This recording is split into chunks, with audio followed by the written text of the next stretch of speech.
My YouTube channel. कैसे हो आप लोग? आई होप कि सब अच्छे हो, और अगर अभी नहीं अच्छे हो तो विश्वास रखो, धैर्य रखो, आगे ज़रूर अच्छे रहोगे, स्वस्थ रहोगे। सबसे इम्पोर्टेंट यही होता है कि हमें हेल्दी रहना चाहिए। हेल्दी रहोगे, आप स्वस्थ रहोगे तो आप हर चीज़ अचीव कर सकते हो लाइफ में, हर गोल अचीव कर सकते हो, खुश रह सकते हो, हर जगह घूम सकते हो। तो मेन फोकस ये रहना चाहिए कि आप लोग हेल्दी रहो। तो हम जो टॉपिक हमने जो स्टार्टिंग करी है वो क्लास 11th एनसीईआरटी केमिस्ट्री से स्टार्ट करी, जिसमें हमने मेरा ये मेन फोकस है कि जो मैंने एनसीईआरटी के हैंड रिटेन नोट्स बनाए हैं उसको थोड़ा सा डेकोरेटिव एस्थेटिक बना के मैं आप लोग के सामने प्रेजेंट कर रही हूँ, और उससे मैं आपको समझा भी रही हूँ और ख़ुद भी समझ रही हूँ। आपका रिवीजन भी करवा रही हूँ, खुद का रिवीजन भी कर रही हूँ, क्योंकि मुझे लगता है सीखने की मैं ये नहीं कहती मुझे सब आता है, नहीं आता है भैया। अभी हम सीख रहे हैं, जितना सीख सकें उतना अच्छा है। तो अभी हम स्टार्ट कर रहे हैं NCERT class 11th chemistry chapter 1 some basic concept of chemistry, जिसमें से हमने कितना पढ़ लिया है। हमने केमिस्ट्री इन एंशंट इंडिया पढ़ लिया है, हमने आचार्य कनट के बारे में पढ़ लिया है, एटम्स के बारे में पढ़ लिया है, और आयुर्वेदिक जो भी चक्र संहिता की बुक है उसके बारे में पढ़ लिया है। अब हमारा जो आज का पेज है वो है नेचर ऑफ मैटर। पहली चीज़ तो ये आती है दिमाग में, व्हाट इज़ मैटर। देखो मैं कैसे समझती हूँ चीज़ों को, मैं बेसिकली ये करती हूँ कि जो भी टॉपिक होता है, टॉपिक आप पहले नहीं पढ़ते हो, पहले आप उसका टाइटल पढ़ते हो। तो जो टाइटल होता है ना, जो हमारे साइंटिस्ट हैं, केमिस्ट हैं, रिसर्चर हैं, जिन्होंने अभी इतनी सारी रिसर्च करी है, उन्होंने अपने रिसर्च वर्क को एक टाइटल दिया है, और वो टाइटल बहुत सोच समझ कर दिया है। आप सबसे पहले टाइटल पढ़ते हो ना, तो मैं ऐसे करती हूँ, मैं आपको एक सजेशन दे रही हूँ कि टाइटल में ही आप बहुत कुछ समझने की कोशिश किया करो। टाइटल बहुत सोच समझ के दिया जाता है चीज़ों को। आप सबसे पहले टाइटल ही देखते हो तो पहले उसको समझने की कोशिश करो। अगर आप उसको समझने की कोशिश कर लोगे तो आपको आगे का जो उसका कंसेप्ट है वो अच्छे से समझ में आएगा। तो पहली हेडिंग है नेचर ऑफ मैटर। नेचर मतलब क्या होता है? सब किसी का बिहेवियर, स्वभाव जो, और किसका हम बोल रहे हैं? मैटर का। मैटर क्या होता है? मैटर कुछ नहीं, आप बस दिमाग में ये रखो मैटर के बारे में, जो भी चीज़ आपकी आंखों के सामने दिख रही है, जो भी आप महसूस कर रहे हो, जैसे आप हवा चलती है तो आप उसे महसूस कर पाते हो, आपके सामने बॉटल रखी तो आप उसे देख पा रहे हो, आप बॉटल को देख रहे हो तो वो उसका एक शेप है, उसके पास एक मास है, उसका एक वेट है, उसका एक मास है, उसने एक जगह घेर रखी है इस आपके सराउंडिंग में। तो आप ये कह सकते हो anything which has mass and occupies space is called matter. हर चीज़, आप सिंपली बस ये समझो, हर चीज़ मैटर है, ठीक। Anything around us are composed of matter, मतलब जो मैंने अभी बोला आपको, जो भी चीज़ आपके अगल बगल है सब मैटर है। आप खुद भी एक मैटर हो, क्योंकि आप भी एक आप कहीं बैठे हो तो आप एक जगह घेर रहे हो कि नहीं घेर, आपका कोई मास है कि नहीं है। तो मतलब मैटर मतलब जो भी चीज़ मास जिसकी होती है, जो स्पेस ऑक्यूपाई करता है, वो मैटर है। स्टेट ऑफ मैटर मतलब कि मैटर के टाइप्स क्या क्या हैं। Matter can exist in 3 physical state which is solid, liquid and gas. हमें पता है मैटर, हमने पढ़ा भी हुआ है अपनी जूनियर क्लासेस में, बट यहाँ पर हम ये चैप्टर ही है some basic concept of chemistry, जहाँ पर आप हर जो बेसिक कंसेप्ट पढ़े हैं केमिस्ट्री का वो सब आप इधर फिर से ओवरव्यू कर रहे हो। तो मैटर आपने पढ़ा है अपनी जूनियर क्लासेस में। मैटर की 3 फिजिकल स्टेट्स होती हैं, सॉलिड, लिक्विड, गैस। मैटर 3 चीज़ों में आप क्लासीफाई कर सकते हो कि ये सॉलिड है, लिक्विड है, गैस है। जैसे आप पानी की बोतल देख रहे हो तो आपको पता है ये सॉलिड है, क्या कहते हैं, लिक्विड है। अगर आप वाटर देखते हो तो वो आपको पता है कि वो फ्लो हो रही है चीज़ें, मतलब वो लिक्विड है। और क्या कहते हैं, एयर, जिसे आप महसूस कर सकते हो, वो आपका गैस है। तो हमने अब समझते हैं सॉलिड क्या होता है, लिक्विड क्या होता है, गैस क्या होता है। Solid have definite volume and definite shape. Solid जो होती हैं चीज़ें, देखो आपने मैटर समझ लिया कि उसका मास होता है और वो स्पेस ऑक्यूपाई करता है। बट जो मैटर 3 फिजिकल स्टेट में एग्जिस्ट करता है, सॉलिड, लिक्विड, गैस, उसको आपको क्लासीफाई करने के लिए 2 टर्म का यूज़ होता है। एक होता है वॉल्यूम और दूसरा होता है शेप। हमारे जो 3 फिजिकल स्टेट्स हैं मैटर के, सॉलिड, लिक्विड, गैस, उसे हम वॉल्यूम और शेप के अकॉर्डिंग ही डिफ्रेंशिएट करते हैं। सॉलिड है definite volume and definite shape, मतलब सॉलिड का जो वॉल्यूम होगा वो भी फिक्स्ड होगा और जो शेप होगा वो भी फिक्स्ड होगा। Liquid have definite volume but do not have definite shape, मतलब कि आपका जो लिक्विड होता है उसका वॉल्यूम तो सेम फिक्स्ड रहता है, बट उसका शेप डिफरेंट रहता है। आप खुद देख सकते हो, आप पानी लीजिए, आप पानी को बॉटल में डालोगे तो वो बॉटल का शेप ऑक्यूपाई कर लेता है। आप पानी को क्या कहते हैं एक बाउल में डालोगे तो वो बाउल का शेप ऑक्यूपाई कर लेता है। आप पानी को एक पैन में डालोगे तो वो उसका शेप ऑक्यूपाई कर लेता है। आप पानी का यूज़ करते हो चाय बनाने में, तो आप चाय बनाने में जब पैन में चाय पानी डालते हो तो वो उसका शेप ऑक्यूपाई कर लेता है। आप पानी को मग में डालते तो मग का शेप ऑक्यूपाई कर लेता है। बट आप जितनी क्वांटिटी में लिक्विड लेते हो वो उतनी ही क्वांटिटी में रहता है, मतलब कि उसका वॉल्यूम सेम रहता है, फिक्स्ड रहता है, बट उसका शेप इंडेफिनिट होता है, मतलब वो शेप उसका फिक्स्ड नहीं रहता है। आप जिस चीज़ में उसको लेते हो वो उस चीज़ को उसकी ही शेप में एग्जिस्ट करना चालू कर देता है। Gases have neither definite shape nor definite volume. They are completely occupy the space in the container in which they are placed. देखो, गैसेस का ना तो पहले सॉलिड में वॉल्यूम और शेप दोनों ही फिक्स थे, लिक्विड में वॉल्यूम फिक्स था पर शेप फिक्स नहीं था, और गैसेस में दोनों ही फिक्स्ड नहीं है। ये आप समझ लो, ना वॉल्यूम फिक्स्ड है ना उसका शेप फिक्स्ड है। मतलब कि जो भी कंटेनर में हम गैस लेते हैं वो पूरा, आप सोचो कि वो उसका, जैसे आपने एक बॉक्स ले लिया, आपने सोचा हमने इतना अमाउंट गैस का लिया है तो उतना ही उधर चला जाए, ऐसा नहीं है। ना तो वो शेप उसका फिक्स्ड रहेगा ना उसका वॉल्यूम फिक्स्ड रहेगा गैस का।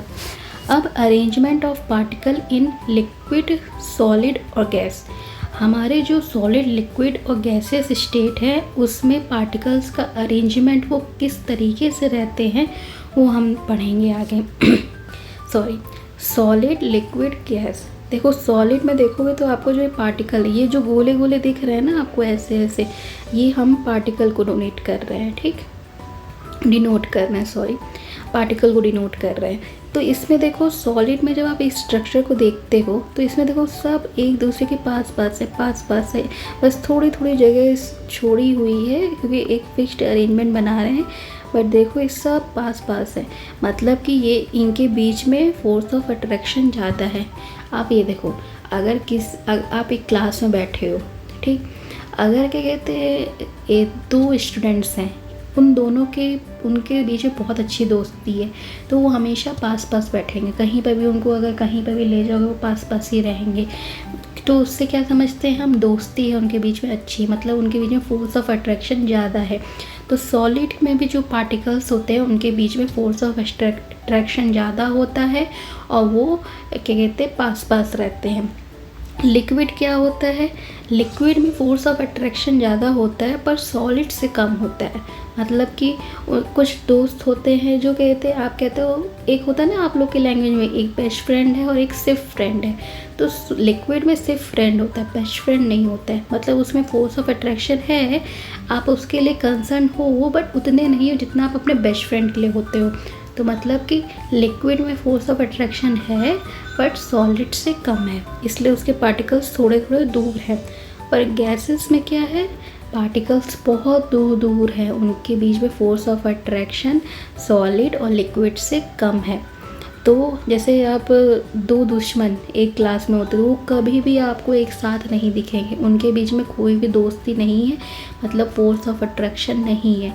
इसका मतलब ये है कि वो दोनों अलग अलग रहेंगे इसका मतलब ये है कि आप गैसेस में पार्टिकल्स बहुत दूर दूर होते हैं, उनके बीच में फोर्स ऑफ अट्रैक्शन नहीं होता है। These three states of matter are interconvertible by changing the condition of temperature and pressure। जो हम सॉलिड लिक्विड गैस पढ़ रहे हैं फिजिकल स्टेट्स ऑफ मैटर का, उनके बीच में वो दोनों आपस में इंटरकन्वर्टिबल होते हैं टेम्परेचर और प्रेशर के बीच में, प्रेशर कंडीशंस में। जैसे हमने अभी अब दोस्तों का एग्जांपल लिया, ठीक, तो ये ज़रूरी नहीं है कि जो आज आपका बेस्ट फ्रेंड है वो आपका 5-6 साल बाद भी बेस्ट फ्रेंड हो। कुछ ना कुछ दरारें आ जाती हैं, कुछ कंडीशंस चेंज हो जाते हैं, कुछ इन्वायरमेंट चेंज हो जाता है, कभी कोई नया व्यक्ति आ जाता है जिससे आपकी अच्छी दोस्ती हो जाती है तो आप पुराने को भूल जाते हो। वैसे ही सॉलिड लिक्विड और गैस जो है वो एक दूसरे की इंटरकन्वर्टिबल होते हैं, मतलब कि वो आपस में चेंज हो सकते हैं, बट उनके बीच में कंडीशंस क्या होती हैं, टेम्परेचर और प्रेशर की वजह से। तो हम आगे बढ़ते हैं, टेम्परेचर प्रेशर कैसे रोल प्ले करते हैं।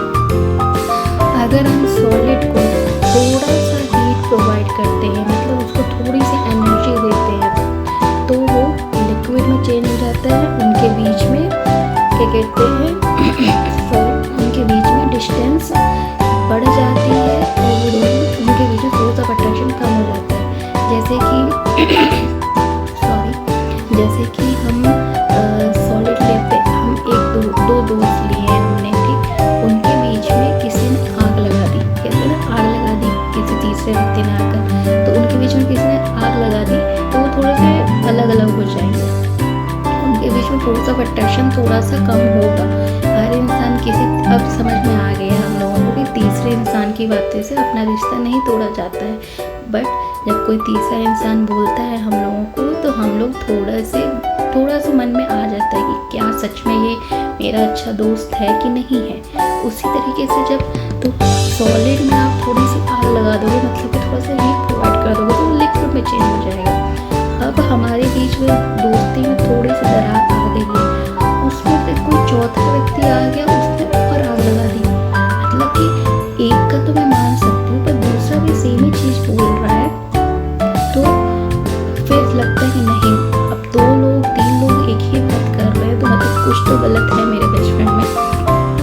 तो वो ही लिक्विड को भी हीट प्रोवाइड करते हैं, तो उनके बीच में भी पार्टिकल्स के बीच में फोर्स ऑफ अट्रैक्शन कम हो जाता है और वो गैसेस में कन्वर्ट हो जाते हैं। अब देखो गैस जो है, गैस में अगर क्या कहते हैं हम समझ रहे हैं दोस्तों के बीच से, अगर 2 दोस्तों के बीच में दो कहते हैं अनजान व्यक्ति हैं, ठीक, और किसी तीसरे ने किसी को बोला, एक व्यक्ति को, वो जो दूसरा व्यक्ति ना उसके बारे में बहुत अच्छी बात कर रहा था, मतलब उसको थोड़ा सा पानी में ठंडा कर रहा था, मतलब वो थोड़ी पॉजिटिव एनर्जी दे रहा था, तो वो उन लोगों के बीच में थोड़ा सा अपने वो दोस्ती का भाव आता है कि हाँ ये मेरी तारीफ कर रहा था तो मैं इससे दोस्त बन सकता हूँ। वैसे ही गैसेस में आप आग ना लगा के थोड़ा सा उसको कूल डाउन करते हो तो वो लिक्विड में चेंज हो जाता है। वैसे ही जब वो लिक्विड में आ गया है, मतलब 2 दोस्त थोड़े से पास आ चुके हैं, उसमें तो एक चौथा व्यक्ति आकर बोल दे एक व्यक्ति को कि दूसरा तुम्हारा जो दोस्त है वो तुम्हारी तारीफ कर रहा था, तो अब 2 लोगों ने आकर बोल दिया, दिमाग में आ गया कि नहीं यार ये तो मेरा अच्छा दोस्त है, मेरा अच्छा दोस्त है, तो वो अच्छे दोस्त बन जाते हैं, उनके बीच में फोर्स ऑफ अट्रैक्शन बढ़ जाता है। वैसे उसने आग नहीं, लिक्विड में आग ना लगा के उसको थोड़ा सा कूल डाउन किया और वो सॉलिड पे बन गया, मतलब उनके बीच में 2 पार्टिकल्स के बीच में फोर्स ऑफ अट्रैक्शन बढ़ गया और वो सॉलिड में कन्वर्ट हो गया। तो आपको ये समझ में आ गया कि हम जो 3 स्टेट्स ऑफ मैटर हैं, सॉलिड लिक्विड गैस, उनको इनकन्वर्टिबल कर सकते हैं एक दूसरे से with the condition of temperature and pressure. अब हमारा नेक्स्ट टॉपिक है classification of matter. At the macroscopic और bulk level matter can be classified as mixture of pure substance. मतलब कि अभी तक हमने कहते हैं जो भी हमारा मैटर हम समझ गए सॉलिड लिक्विड गैस में एग्जिस्ट करता है, बट जो मैटर है उसको हम, एक होता है माइक्रोस्कोपिक और एक होता है मैक्रोस्कोपिक। तो जो मैक्रोस्कोपिक लेवल है, मैक्रोस्कोपिक मतलब माइक्रो मतलब छोटे लेवल में हम जब देखते हैं, बट मैक्रोस्कोपिक मतलब कि जब हम बड़े लेवल में उनको देखते हैं तो हम मैटर को क्लासीफाई करते हैं मिक्सचर और प्योर सब्सटेंस में। प्योर का मतलब आपको पता होगा शुद्ध, मतलब जिसमें कोई भी मिलावट नहीं है। एक मिक्सचर में मतलब कि बहुत सारी चीज़ें एक दूसरे से मिक्स। आप इंग्लिश के शब्दों को ना थोड़ा सा अपने हिंदी में जब कन्वर्ट करते हो तो आपको बहुत ज़्यादा बेटर अंडरस्टैंडिंग मिलती है, क्योंकि मतलब हिंदी नहीं अपनी ही लोकल लैंग्वेज में कन्वर्ट करते हो तो आपको बहुत बेटर अंडरस्टैंडिंग मिलती है। तो पहले कोशिश किया करो कि मैंने जैसे पहले बताया टाइटल को समझो। टाइटल को समझने के लिए आपको वर्ड्स को कन्वर्ट करना होगा अपनी लोकल लैंग्वेज में, उससे आपको समझना होगा, उससे ही आपको आधा कॉन्सेप्ट समझ में आ चुका होगा। आगे देखते हैं, when all the constituent particles of substance are in same chemical nature, it is said to be pure substance. A mixture contains many types of particles. इसका मतलब शुद्ध मतलब हमने समझ लिया, प्योर मतलब शुद्ध। तो जो भी केमिकल सब्सटेंस, जो भी हमारा प्योर सब्सटेंस होता है उसमें जो भी वो पार्टिकल से मिलकर बना होता है, उन सब पार्टिकल्स का केमिकल जो नेचर होता है वो सेम होता है। अब कोई सब्सटेंस हमने लिया, एक सब्सटेंस लिया, वो दो पार्टिकल से मिलकर बन रहा है, तो वो जो दोनों पार्टिकल्स होंगे उनका जो केमिकल नेचर होगा वो सेम होगा। उन दोनों में कोई भी एक दूसरे से अलग बिहेवियर शो नहीं कर रहा होगा, तो वो जो सब्सटेंस बनता है उसे प्योर सब्सटेंस कहते हैं। मिक्सचर क्या होता है, वो जो पार्टिकल से मिलकर बनता है वो अलग अलग टाइप के होते हैं, उनका बिहेवियर अलग अलग होता है। हम कहते नहीं है, अगर कहते एक दो इंसान है उनका नेचर सेम है, तो आप समझ लो वो जो सब्सटेंस बनाएंगे वो प्योर सब्सटेंस होगा, उसका कोई भी अलग बिहेवियर शो नहीं होगा। वैसे ही जो मिक्सचर होता है, दो अलग इंसान डिफरेंट बिहेवियर वाले हैं, तो वो जो सब्सटेंस बनाएंगे उसको हम मिक्सचर कहेंगे। ओके, तो आज हम इतना ही रखते हैं। इसमें हमने आज क्या क्या पढ़ा, नेचर ऑफ मैटर, मैटर क्या क्या होता है, मैटर मतलब जो भी हमारे सराउंडिंग में चीज़ें हैं वो सभी मैटर है। स्टेट ऑफ मैटर पढ़ा, सॉलिड लिक्विड गैस, उनको हम वॉल्यूम और शेप के बेसिस पर कैटेगराइज करते हैं। फिर हमने समझा कि सॉलिड लिक्विड और गैसेस स्टेट में पार्टिकल्स का अरेंजमेंट किस बेसिस पर होता है, वो हमारा फोर्स ऑफ अट्रैक्शन के बेसिस पे होता है। हमने ये देखा कि जो भी 3 फिजिकल स्टेट्स ऑफ मैटर हैं उनको हम एक दूसरे से कन्वर्ट कर सकते हैं। सॉलिड लिक्विड गैस को हम इंटरकन्वर्टेबल कर सकते हैं, उनकी कंडीशंस क्या क्या होती हैं, टेम्परेचर और प्रेशर, जिसको हमने दोस्तों से अंडरस्टैंड किया। फिर हमने पढ़ा क्लासिफिकेशन ऑफ मैटर, जिसको हमने माइक्रोस्कोपिक लेवल में देखा, जिसमें हमने समझा मैटर को हम मिक्सचर और प्योर सब्सटेंस में कैटेगराइज कर सकते हैं। प्योर सब्सटेंस जिसमें जो भी दो पार्टिकल्स से मिलकर बन रहा है उसकी केमिकल नेचर सेम होना चाहिए। मिक्सचर जिसमें अलग अलग टाइप के पार्टिकल्स का यूज होकर जो सब्सटेंस बना है उसे हम मिक्सचर कहते हैं। तो आज हम इतना ही रखते हैं। आई होप कि आपको अच्छे से समझ में आया हो, और आगे भी हम ऐसे कंटिन्यू रखेंगे अपने टॉपिक्स को, थोड़ा थोड़ा पढ़ेंगे हम। मेरा ये मतलब है हम जब ज़्यादा पढ़ने की कोशिश करते हैं ना तो कभी कभी समझ में आता भी है, कभी कभी नहीं भी समझ में आता है, तो मैं उस बेसिस पर रखती हूँ थोड़ा सा पढ़ो और अच्छे से अंडरस्टैंडिंग लेकर रखो। तो फिर आज हम